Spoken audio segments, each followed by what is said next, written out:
Welcome to the Important Stuff Podcast, Episode 6. Today we're going to be wrapping up our discussion on the federal election. Tomorrow is voting day, and many of us will be voting to increase the massive numbers of the already 7.3 million votes that were done in the advance polls, an incredible 25% increase over the 2021 advance poll numbers. That said, I think it's important we start today's episode by mentioning the terrible incident which just happened last night in Vancouver at the Lapu-Lapu Festival, a Filipino tradition where latest I've heard is 10 people have lost their lives as well as many others injured when an SUV driven by a 30-year-old man drove into a crowd there at the festival. I believe initial reports indicate that this is not an act of terrorism, but this is certainly a tragic incident. This is part 4 and our last episode in the series covering the issues related to the 2025 federal election in Canada. I'm Robert McGilvery. Over to Fareed. And, and I'm Fareed Khan. And I'd also like to mention before we begin, I'd like to mention the Pope's death, which occurred this past week, and send our condolences out to all Catholics who are mourning the death of Pope Francis, who was one of the best popes in my lifetime, certainly, and I hope whoever his predecessor is follows in his footsteps. Tomorrow is election day, and Canadians will be deciding on who will form Canada's government for the next 4 years. Since the beginning of the election, the polls have shown the Liberals ahead of the Conservatives, but recent polls have shown a gap, that the gap is narrowing, with some polls showing the Liberals leading by as little as 3 points. Will these polls affect how Canadians will vote, or are the voting preferences already locked in, and does it matter what the parties have put in their platforms? For this final election related podcast, we will look at a number of policies of the two main parties vying to form the government, the Liberals and the Conservatives. So, Robert, would you like to start? Sure. One of our first issues we're going to talk about is the border security that the both parties are going to propose. Personally, I don't think this is a huge issue. I think we certainly need this, and I think it's an important part of the country, and it's certainly important with respect to the goings on with Trump right now. But I'm hoping, and I think that is a lot of hot air that's coming out of that our neighbor to the south. What are your thoughts on border security, Fareed? Well, I think it's an important issue in the context of US Canada relations, but I don't think that Canadians really think that this is a serious issue. It's not an issue on which a lot of votes are going to be garnered by one side or the other. Certainly, we want a secure border. Certainly, we don't want drugs, illegal drugs, and guns traveling across the border. But Canada has invested heavily since the Trump threat began in early January and the basis of the tariffs was supposedly the lax border security along the Canada-U.S. border. But as far as voters go, I don't think it's really going to make much of a difference in terms of how they vote. And I think, frankly, that whether you look at the Liberals or the Conservatives, their policies are not too different from each other. They certainly both want to strengthen the border and want to end illegal migrants crossing the border, as well as guns and drugs. And if Canadians want to really look at this issue, really the bigger victim on this issue is Canada, not the U.S., with all the drugs and migrants and guns coming into Canada from the U.S. Certainly the guns. I hear that most crimes are committed with illegal guns from the U.S., which is an argument that the pro-gun folks use to justify less rules on registration for different assault weapons, etc. Um, I don't think that's a strong issue either way. To me, one of the big issues is still the wealth gap, which is between the two parties, between the rich and the poor in Canada, and the amount that each party is doing with respect to that. They are doing some interesting stuff in terms of, and I think both have similar pro things about dropping the GST on first-time home buyers, which I think is a good thing. And then also doing a 1% reduction for the liberals in, um, in the lowest tax bracket, but that only saved $400 per person. Pierre Poilievre has a slightly stronger position, but even that will only save a little bit more per family for a reduction from, I think, 15 to 12.75% or something. Um, I do think the Conservatives have an interesting point about have a stronger position in going after offshore tax havens. They do talk about that, and they talk about corporations, overseas corporations hiding their wealth, or people hiding their wealth in overseas corporations. And that said, I'm not sure what they can actually do to deal with that. I mean, they really have to change some laws because even though corporations and individuals are doing this, a lot of the times it's not illegal. It's a legal setup, and so they would have to change a lot of laws to do that. Not just give CRA more people to do that. It's not a question of just finding the people. It's a question of the legality of it. Well, the wealth gap issue has not really been discussed widely during the campaign. I think actually the one party that has been mentioning the issue of the wealth gap the most has been the NDP, but of course they're not they're not going to be forming government any day soon. No. Um, and while Pierre Poilievre has mentioned the offshore tax havens, um, I agree with you that his solution is not going to solve the problem. The only way the problem is going to be solved of offshore tax havens, which are legal under Canadian law, Canadians who can afford to, as well as corporations, are allowed to put their money in tax havens. But the only way things are going to change is if Canada basically abrogates all tax haven treaties with those jurisdictions. That's the only way that Canada is going to be able to go after these individuals and these corporations fully. The Panama Papers from about 5 or 6 years ago, which was a release of a huge cache of documents related to offshore tax havens, estimated that that Canadian companies and high wealth individuals had socked away something on the order of close to $400 billion in overseas tax havens, wealth and deposits on which they don't have to pay taxes. So you know what? When Canadians are struggling, when there's the possibility that you're going to have a lot of Canadians who are facing bankruptcy under the current economic climate, I think the fact that there are people who are not paying their fair share of taxes by putting money away overseas, I think it's a big issue. And while it may not have gotten a lot of play during the election, I believe that it should be an issue that is brought up once we're past the election and Parliament is back sitting. Hmm. I mean, I think one of the biggest issues right now, of course, for most Canadians is the cost of living and the cost of housing. And of course, that is a big issue that's been in the discussions, and both parties have had their positions on that. What are your thoughts on that, Fareed? Well, yeah, cost of living has been an issue now since for the last number of years since the COVID pandemic ended and prices started to go up. Um, the one party that has been constant, like all parties have been mentioning it, but the one party for which it's been a main platform point has been the NDP once again, Yeah. who've been talking constantly about affordability, who have been proposing solutions to address the cost of living. And one of the things that I think that Jagmeet Singh rightfully mentions is price gouging by corporations, by grocery stores.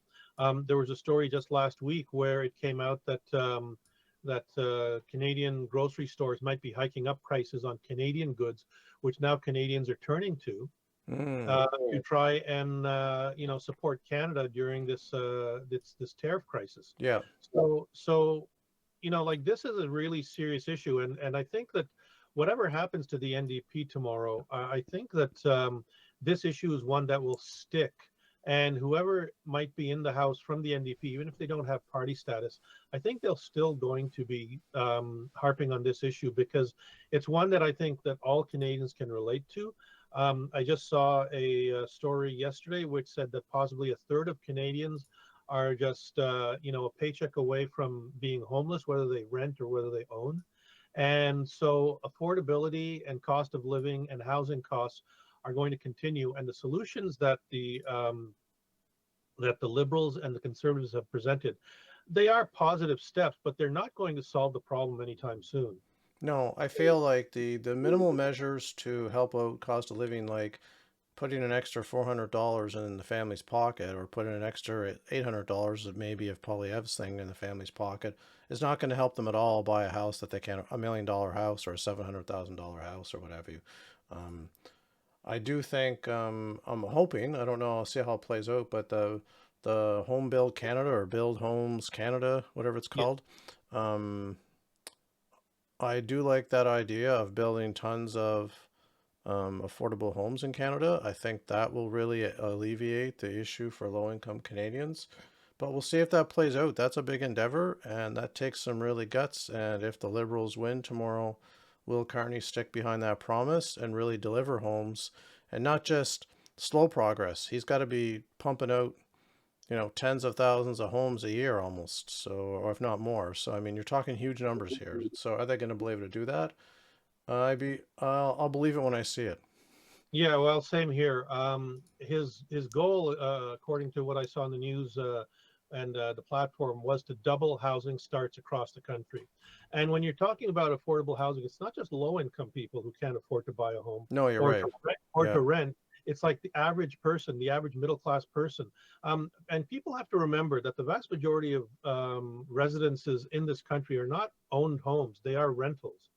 So the bigger impetus needs to be behind putting more rental homes or rental residences into the market, because that is what's going to um, uh, push greater building Well, we can't of just put them in the commercial. market, though. We have to have affordable rentals, because there's lots of rentals being bought up by real estate investment trusts. And that's becoming where the money is now for these real estates, because commercial is taking a hit now with the increased work at home and other issues with commercial properties.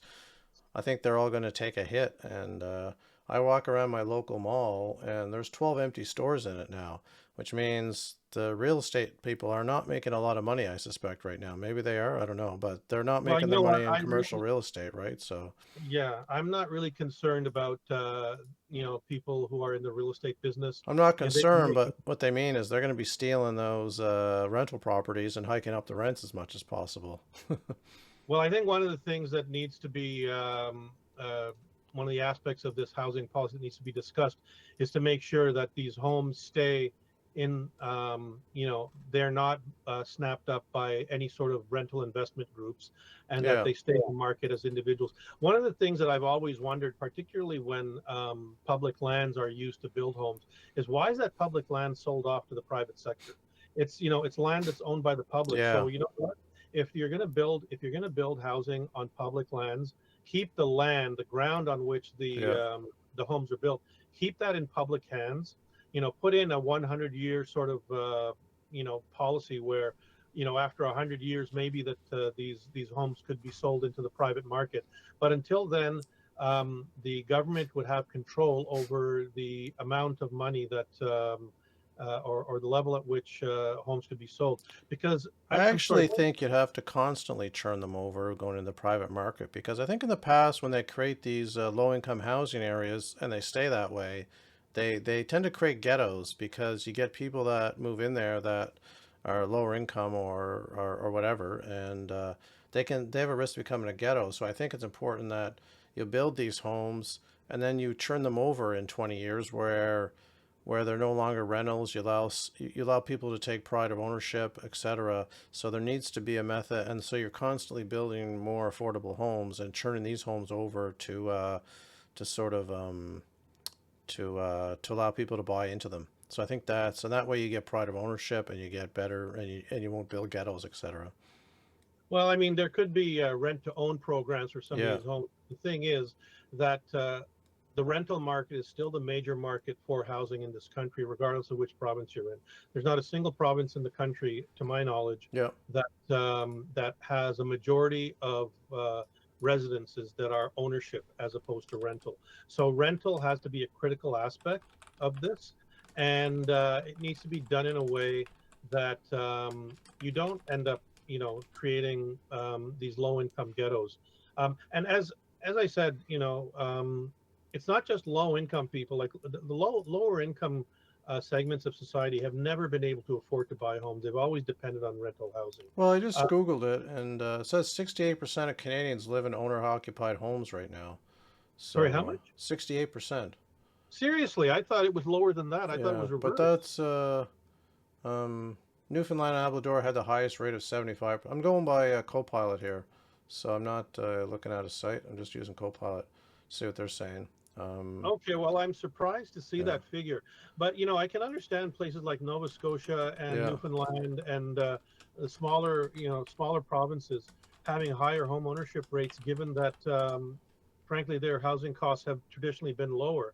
But now that you're getting, you've got high concentrations of people in the Montreal to, Hamilton corridor, which is where most Canadians live. yeah, Those are the places where, and certainly the Vancouver area, yeah. those are the There's places a lot where, more rentals there. I mean, it's 68% owner occupied in Ontario, but that's a 3.1% decline from previous years. That was 2021 numbers. So okay, yeah, I'd like to know what the numbers are today. I'm actually surprised by that because I seem to remember differently from my days working in the housing industry in the 90s. Anyway, so I guess that means that over the last 20 years, there's been a huge increase in home ownership in this country. even But Toronto says 52% people own their homes, which is shocking, really. given the pricing, well, I think a lot of those people tend to be older people who bought when price Yes, you're right. Yeah, my uncle was one prices of were those. lower. He never made a lot of money, and he owned a home in Toronto, and when he moved out and sold his, there was all mansions around him because wealthier people bought up over time, and only wealthy people could afford his neighborhood, which had a huge yard in Toronto. We're talking 50 years ago. Um, Yeah, so, yeah. but Well, I yeah, mean, so I think the issue in Canada is that it's not just the real estate trust. There are a lot of homeowners that buy second houses, and so I remember huge numbers of I can't remember the number, but was it 20 or 30% of Canadians, or maybe 10% of Canadians own a second home, and then a third of those own more than one other properties, but that drives it up as well.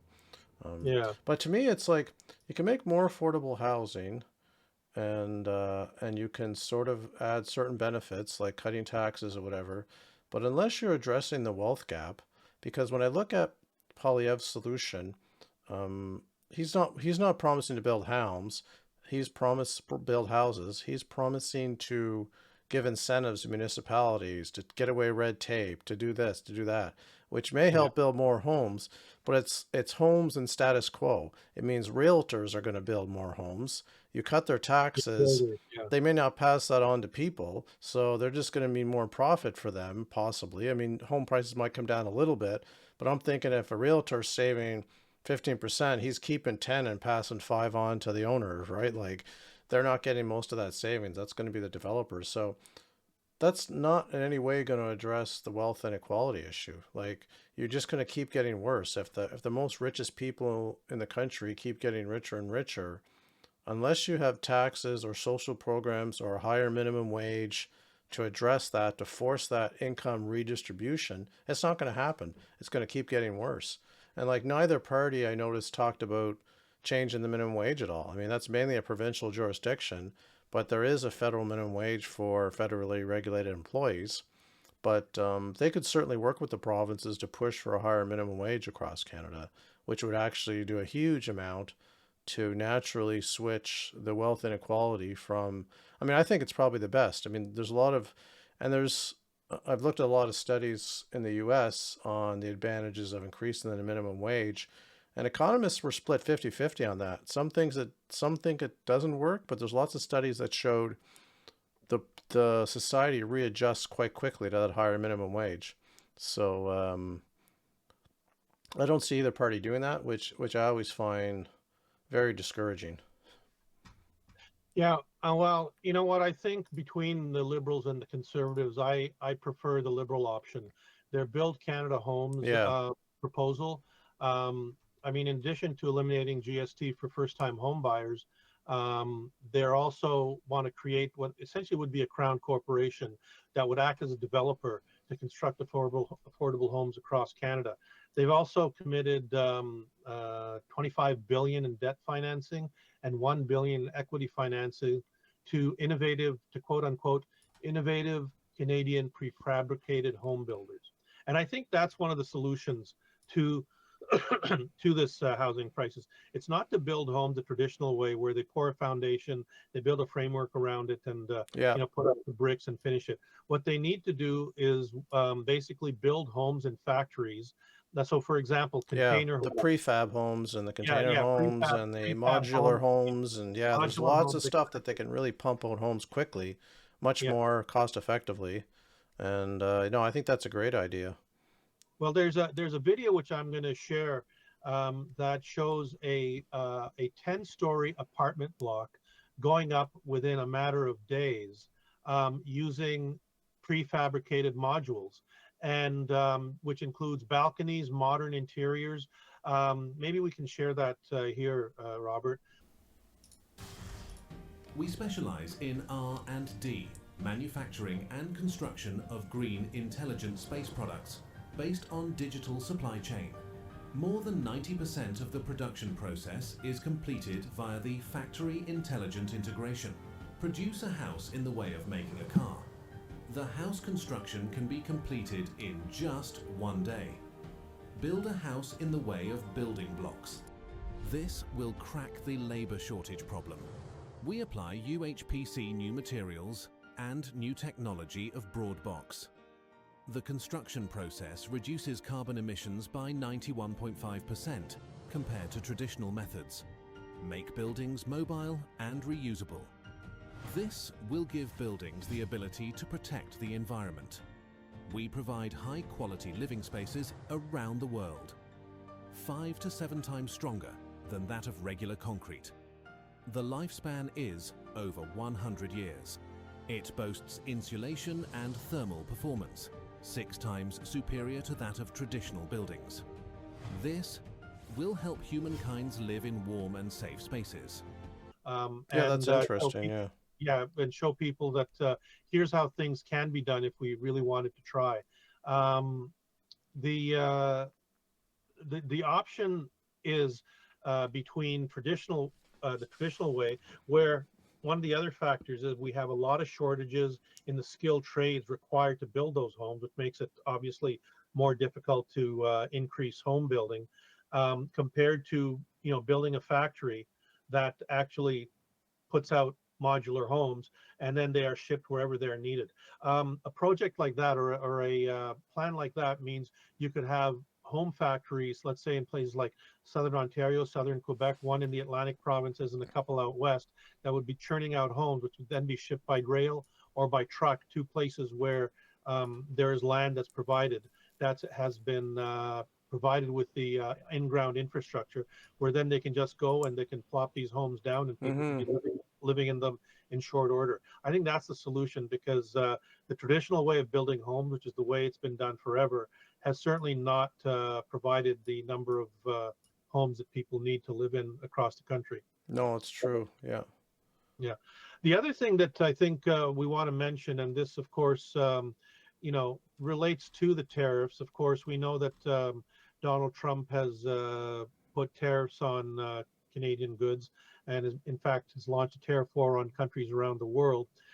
But related to that, one of the reasons he talks about, and his whole lunatic idea of annexing Canada, is that Canada basically sponges off the US in many ways. And one of the ways he talks about is defense. Now, I will not say that Canada sponges off the US, but I will say that certainly Canada's defense spending could be better. There's people over the years who've talked about we need to divert money from defense spending. I disagree with that. Any sovereign nation that wants to be able to defend itself needs a robust military force to defend its borders and protect its sovereignty. And in Canada, given that something like 80% of our territory is uninhabited, and it's the northern Arctic territories, if we want to continue to lay claim to that territory, we need to be able to defend it. And that means Canada increasing defense spending. Now, both the Liberals and the Conservatives have talked about pushing Canada defense spending to the 2% of GDP mark, which would mean, if we use today's GDP, that could be more than $40 billion above where we are today. It also means increasing recruitment for the military, so that we can build up our uh, ground defense and naval forces. It also involves increasing our Air Force size, because the only way we can defend our sovereignty in the far north is through the air. And then, of course, um, building the ships that are icebreaker capable more quickly, so that we can have a naval presence up in the north, not just during the summer months, but during the winter months as well. What do you think? No, 100% agree with that. I mean, I think as a young man, a lot of Canadians sort of thought we could get out of the whole defense business. The world is becoming safer, and that was our view. It was not accurate at all. I think we were under a misguided in the sense that we think we could move away from investing in the military, and I think we need to have our 2% minimum, and maybe even more. I mean, considering some of the things that have happened in the world lately. And to be honest, I mean, I think every Canadian and in fact probably a lot of people in the world in the Western country and NATO have like relied on the U.S. to carry the bulk of this because they were there, they were willing to do this, and there was probably no credit, there was probably no traction for a politician to vote for more spending because the world then was, why would we spend more when the states is spending a fortune on it and they're covering it all, and they're a great ally. And this has been a wake up call, these recent interactions around the world and with the US, that Canadian and in fact all the countries in Europe, etc., are all now going to spend more on defense and start taking more responsibility for that. So I think it's a big change, and it was long overdue coming. And I think a lot of people in the military have been crying for this for 20, 30 years, and they were well aware that our defense was underfunded and that was falling on deaf ears for the longest time. But I think now Canadians are realizing we got to step up and play our part. And as I mentioned in the past, I would like to see us play a larger peacekeeping role. And as dangerous that is, and it's risking lives, I think there's a lot of brave young Canadians that are willing to take up that flag and that role, and be like the heroes that some places need. Yeah. Well, I don't think many Canadians realize, but after World War II and into the 50s, Canada had the fourth largest Air Force and the fourth largest Navy in the world. Think about that. You know, Wow. we were a small nation. We were less than, I think at that point, less than 14 million people. And yet we fielded one of the largest military forces in the world. Now, of course, after the Korean War, that number began to decline, and Canada's defense spending was above the 2% mark, even though that wasn't a commitment back then. Canada's defense spending was above the 2% of GDP mark, and it wasn't until the 70s that the number dropped below 2%. People, certainly the conservatives and right wingers, want to slam the liberals as being soft on defense. But the last time Canada spent above 2% GDP on the military Yeah. was under Pierre Trudeau. And certainly, you know, while the conservatives have talked a good game about wanting to invest in the military more robustly, when they've been in power, both under Mulroney and under Stephen Harper, that hasn't actually been the case. So, you know, when we talk about the two parties, the conservatives like to talk a lot about increasing defense spending, and certainly they snipe at the liberals while they're in power. But when Yeah. they've been in power, they have not really done as No. they have said while they've been in opposition. 100%. Yeah. Let's move on to another popular topic for Canadians, or a popular concern, I should say, and that's the one of healthcare. And Canadians have been very discouraged over a number of things going on. The main issue being the number of primary care, number of doctors that are available to Canadians, and um, and the other issue is just, waiting times, other issues related to healthcare such as pharmacare, dental care, that sort of thing. So what's your initial thoughts on that, Fareed? Well, I think healthcare, when it comes to social policy, is the number one issue in the minds of Canadians. It's estimated that approximately 1 in 4 Canadians don't have a family doctor, and that is the result of very damaging policies by provincial governments 20 years ago or more, not to reduce the number of spaces for medical schools across the country. This in turn led to fewer people going into medical school, fewer doctors coming out. And then, of course, the whole issue with the bureaucracy and paperwork related to being a primary care physician, where a lot of graduates, medical school graduates, decided that rather than going into primary care, they want to specialize. But even there, in certain specialties, there are some shortages. So and that can be borne out by the amount of time it takes to get an appointment with a specialist when you're referred. So both the parties have committed to increasing some level of funding, working with the provinces, because of course this is provincial jurisdiction, working with the provinces to increase primary care funding. And one of the other factors that's now playing out is because of what's happening in the US under Donald Trump, there's been a huge increase in doctors from the US inquiring about moving to Canada. And I think this is something that Canadian governments, both federal and provincial, need to take advantage of and find the dollars to bring these doctors to Canada, because Didn't they talk about that during the last Trump, and not many of them actually ended up moving, though? But I think now it's very different, because as we can see, It is different, yeah. yeah, I mean, the way the Trump government is behaving is very much like an authoritarian fascist government. Yeah. Aside from basically telling universities what they can and cannot teach, they've defunded all kinds of research, including very important medical research. So now suddenly these doctors who were part of these research programs are left without funding. You've got just recently a judge was arrested, right, which is a whole other level of authoritarianism, because she opposed, my understanding was she opposed the government's immigration policy and tried to protect. Well, they accused her of obstruction of justice, something to do with an immigrant. Now, whether she did or not, like, did she lie to immigration? I mean, she could get in trouble if she lied to immigration officials. I don't know, but it certainly seems like an extreme case. Arresting a judge, exactly. like they could have reprimanded her, or they could have suspended her. Like, she's a judge, right? Like that's very authoritarian type thing.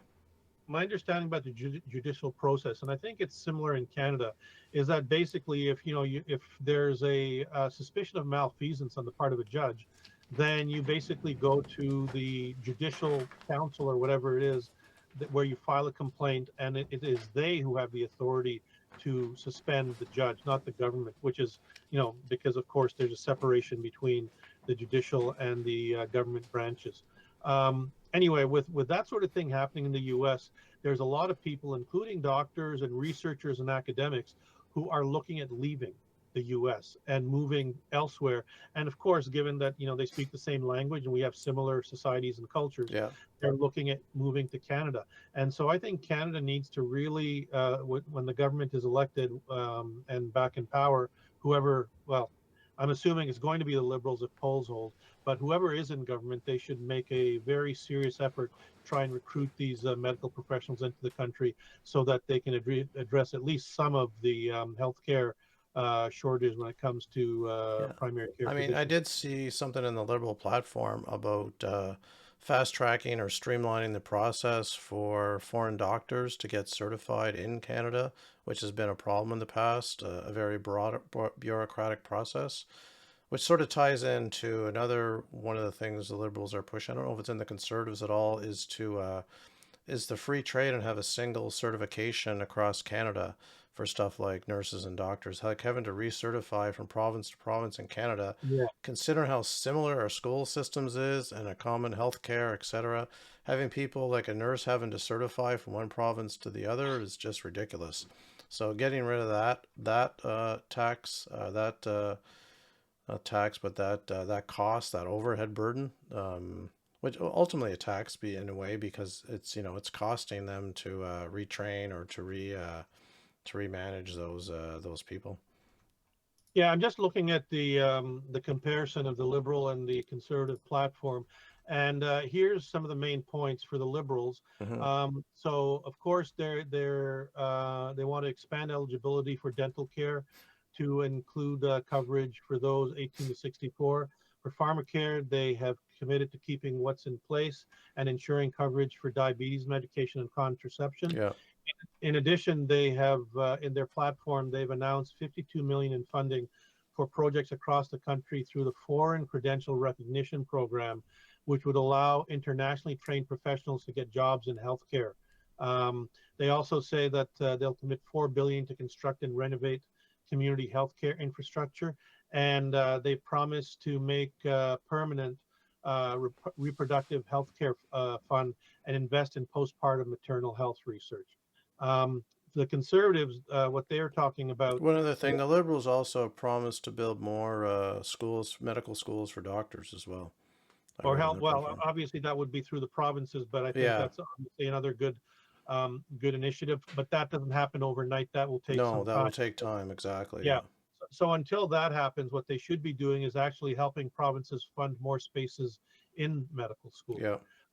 With respect to the Conservatives, they said the main points in their health care platform is they would abolish supervised consumption sites and instead promote more recovery and rehabilitation. They'd be open to improving mandatory drug treatment on minors and prisoners. Basically saying, saying that rather than go to jail, you have to do this in order to not have a criminal record. The party also said that Canadians who have access to existing federal dental care, child care, and pharmacare would not lose those services, but they're not going to expand those any further. And the party has proposed developing a new standards system that would allow qualified doctors and nurses to work in any territory or province without having to get requalified. So, I mean, some similarities between the two, but there's certainly big differences in how the Liberals would approach the issue of healthcare compared to the Conservatives. Yeah, I think I read in the Conservative platform they said something like they would, I can't remember the number, but X thousands of new doctors in place by 2030 or something like that.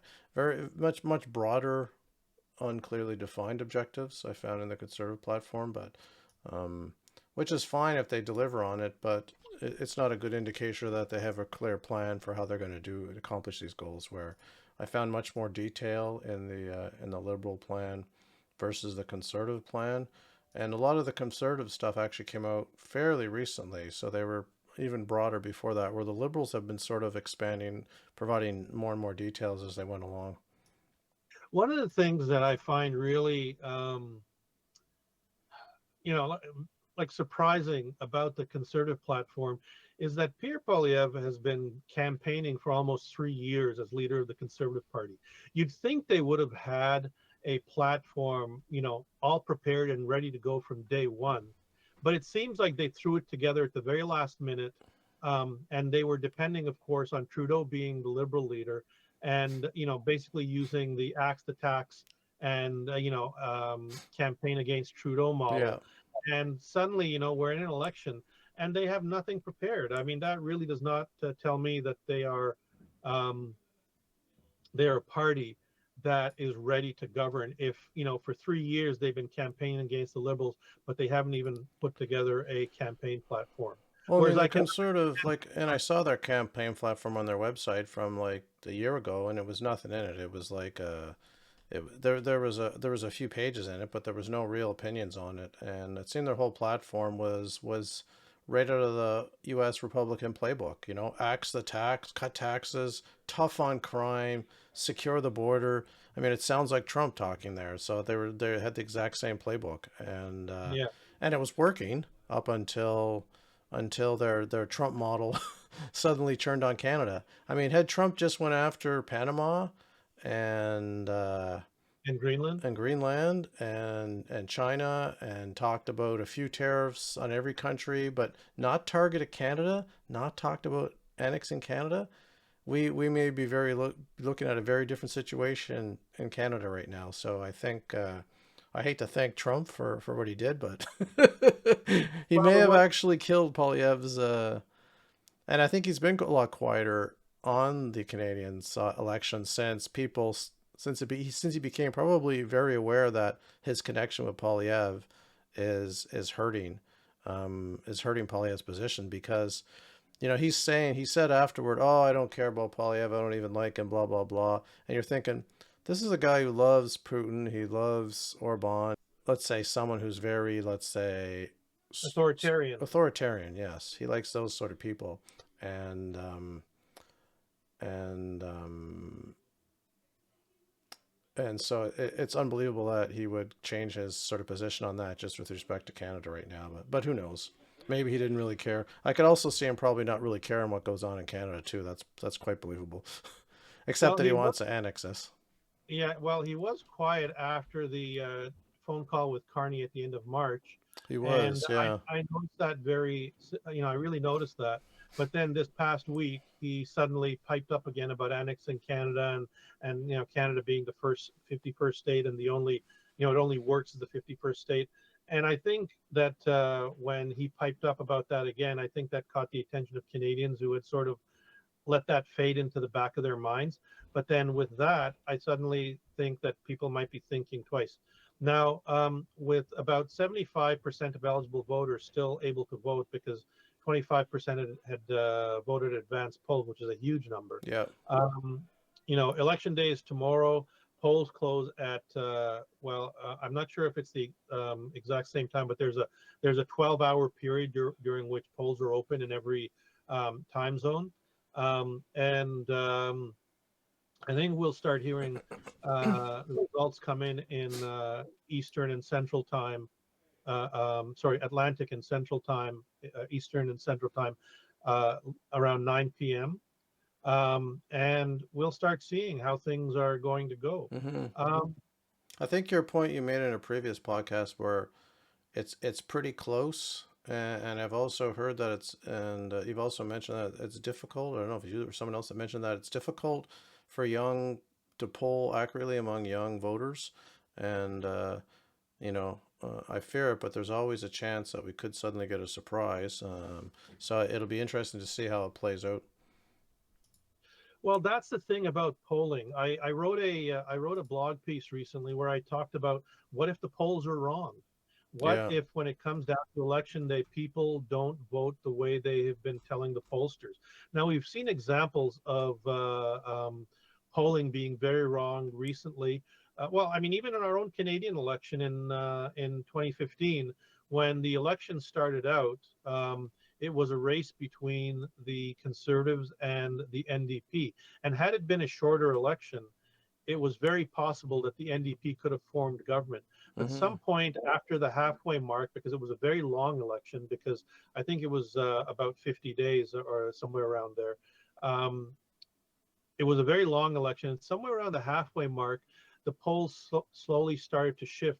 And instead of it being a NDP conservative race, it ended up being a conservative liberal race, which in the end, the Liberals won with a majority, which was very surprising considering that they had been in third place at the start of the election.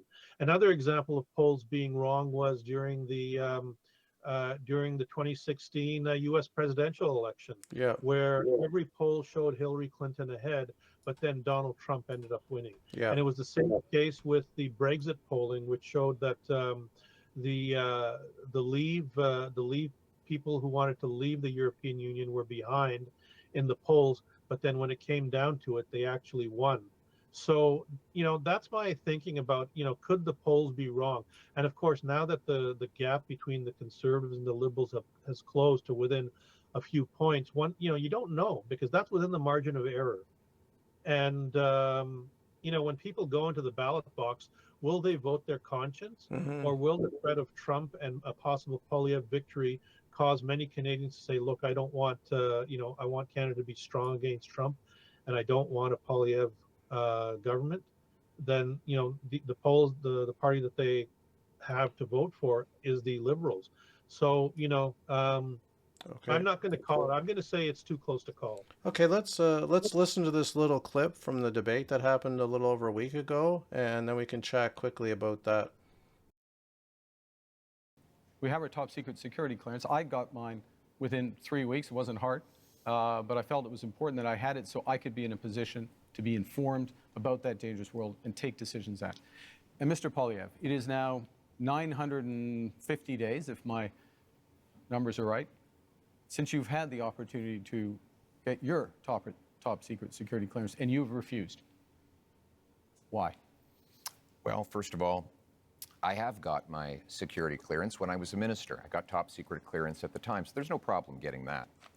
But when the government made this recent offer, they said that if I got the secret security clearance briefings, that I would be gagged under the security law, and I could be prosecuted if I spoke freely about matters of foreign interference. Now, given that Canada has experienced Chinese interference by Beijing, the government of China, in 2 consecutive elections, I needed to do my job to speak freely without fear of prosecution.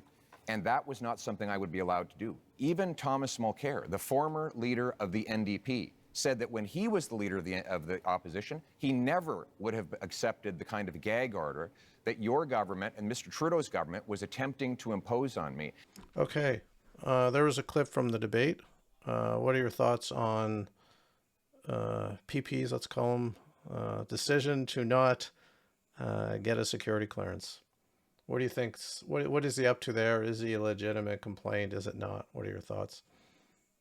I think it's a bogus argument. You know what? The fact that every other party leader has gotten their security clearances shows that this is showboating on the part of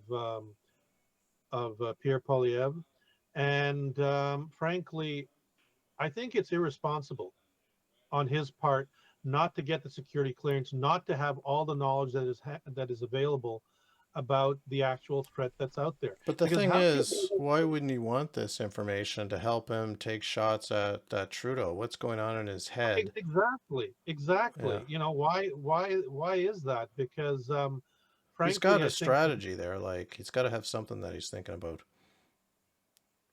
well, I don't know what his strategy is, but I think I think the tack that he's taken is irresponsible, and it doesn't serve Canadians well for him No, not to be I fully definitely briefed. think he should be fully briefed, and he should be in a position, as the official opposition, to be able to challenge the government. And I think his argument that there's a gag order on him, at the same time, there shouldn't be a gag order. Like, politicians should be almost be allowed to talk about whatever they want to. I mean, Well, short of certain things that are abundantly clear. Like, you're not talking about military plans, you're not talking about personal medical files of people. But if you're talking about, and if it's an ongoing investigation of someone, but if you're talking about like a briefing that's in general about the level of spying in Canada, you should be able to talk about that in general terms because it's an important Canadian factor. But yeah, the fact that he's not, I mean, to me, his strategy, I think, is he wants to throw stuff out there. He wants to attack the Liberals, all kinds of stuff. And he wants to make all kinds of accusations. And I could sort of see his point that if he is in these briefings, he does have information, and now he can't make blind accusations to Liberals because he actually knows a lot more details about what's going on. well, And yeah, yeah, exactly. You know, so I, it would control his ability to attack. But I mean, to me, that's, well, yeah, you should be a responsible adult and not be making false accusations. But that's not his playbook anyway. So he wants to me, it's like if you want to have be promoting false claims or taking shots at a government sort of blind, you don't need to have real information to do that. exactly, and frankly, I think that's a pretty slimy tactic. I think so too. You know, Yeah. because it basically, like, he can make accusations against the government, for example, and if in responding they might breach the security, national security, they can't respond. They can't respond fully. Whereas if he knew what the actual truth was, by getting security clearance, then he wouldn't necessarily make those allegations. Okay. Moving on. What's the next topic you'd like to cover today, Fareed? Well, I think once again we can't close this segment of the election podcast without looking at polls.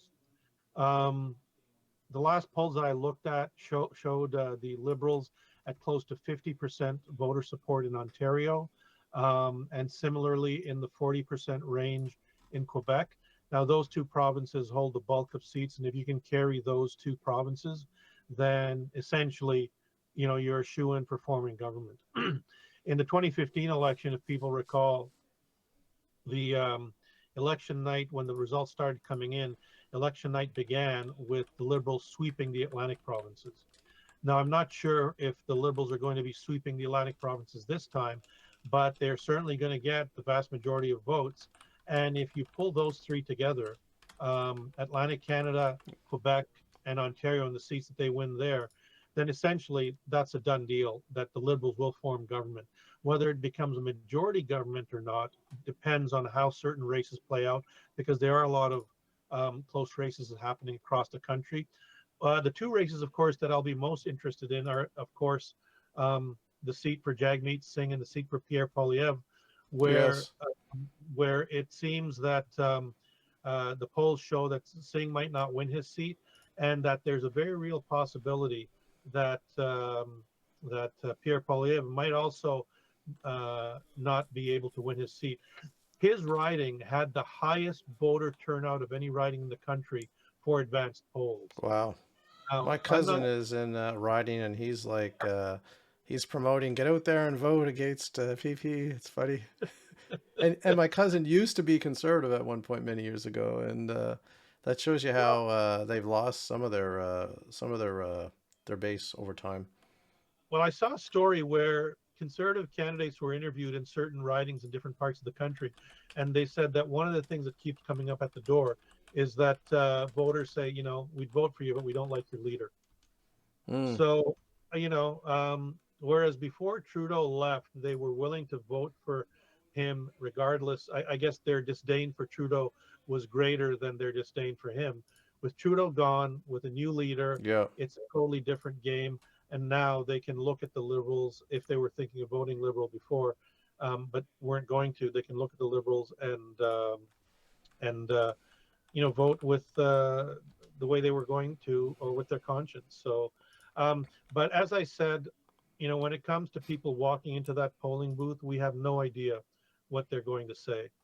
I'd like, And yeah, for sure. I'd like to mention a couple of issues that weren't really topics of debate during this election campaign, and it's a very sad thing.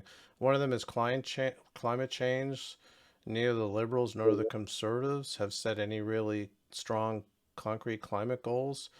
I mean, the Liberals merely mentioned that they will work with industry to make sure the emissions decline to achieve our climate goals, which means, nothing, considering they're doing a lot of talk about continuing to take advantage of conventional sources of energy, like which would be liquid natural gas and oil, and then, of course, have stated in the past, conservatives strongly want to increase production of fossil fuels, conventional fuels. So that's very disappointing to me. And neither of them that I can see even mention the Paris Accord in their platforms, which is very disturbing. And of course, the second issue that's no longer on either platform is any sort of electoral reform. So, do you have any comments on either of those issues, Fareed? Or well, no, I think you've said it all, but there yeah, is one issue that is very close to my heart, which has not been mentioned at all, and only mentioned in passing in the platforms of the three main parties, and that's the issue of fighting hate. Since 2013, there's been more than 400% increase in police reported hate crimes across the country over the last, basically 2013 onwards. According to the Canadian Anti-Hate Network, only 1% of hate crimes are ever reported, and they put out a report in 2019 that said that year there were actually 223,000 self-reported hate crimes, so that means that only less than 1% were actually reported to police. This has been an issue that was on top of the agenda in the last two elections. mm-hmm. We've had 9 Muslims murdered in hate crimes in Canada. We've had attacks against mosques and synagogues. We had a shooting, not a shooting, but bullets fired into a Jewish girls' school in Toronto. Asian Canadians were targeted. during and after the COVID pandemic. They were scapegoated for COVID. We've had anti-Black racism, anti-Indigenous racism, and yet none of this was discussed. It wasn't discussed during the campaign, and it wasn't mentioned during the debate. So that's one thing that I'm very disappointed about, that there was no mention. I And think, the yeah, I think that reflects a whole, and it's part of the whole Trump movement, is this movement away from DEI and a little bit of fatigue from a majority of people hearing about racism issues. But at the same time, I think there's an increased awareness among the majority of Canadians that racism is an issue. I think even though we've moved away from it in the last election, if you compared opinions from now to, say, 20 years ago, most people would say, oh, Canada's not a racist country, being sort of totally oblivious to the level of racism that did occur. I think this would be an excellent topic to have a discussion on in a future podcast, to just focus on it, because there's the perceptions of different Canadians in different parts of the country that have very different views and very different awareness of what some people are experiencing in the country. Because I'm sure most people don't realize what Jewish people are experiencing, what Muslims are experiencing, what other Canadians are experiencing. I mean, they see it in their own circles, their own friends that they have that may be in these, and everything seems fine to them, and they don't realize that there's different parts of the country or different parts of the community where there are still ongoing problems that need to be addressed. Well, if you're a racialized Canadian, if you're Muslim, if you're Jewish, if you're Black, if you're LGBTQ, and certainly if you're trans, then you've seen the trend line continuing to increase. Yeah. So I think this would be a wonderful topic for a full podcast. Maybe after we hear the throne speech. We've got a number of important dates coming up. We've got the election tomorrow. We'll see who is appointed to cabinet when the government is formed, and then the next point will be to see what the throne speech is. So, before we end this podcast, I just want to mention to Canadians that tomorrow is voting day, and the 25% of you who have gone out to vote, that's great. The rest of you have a chance to vote tomorrow. Expect long lines, I think, because this is expected to be an election where there's going to be heavy turnout at the advanced polls.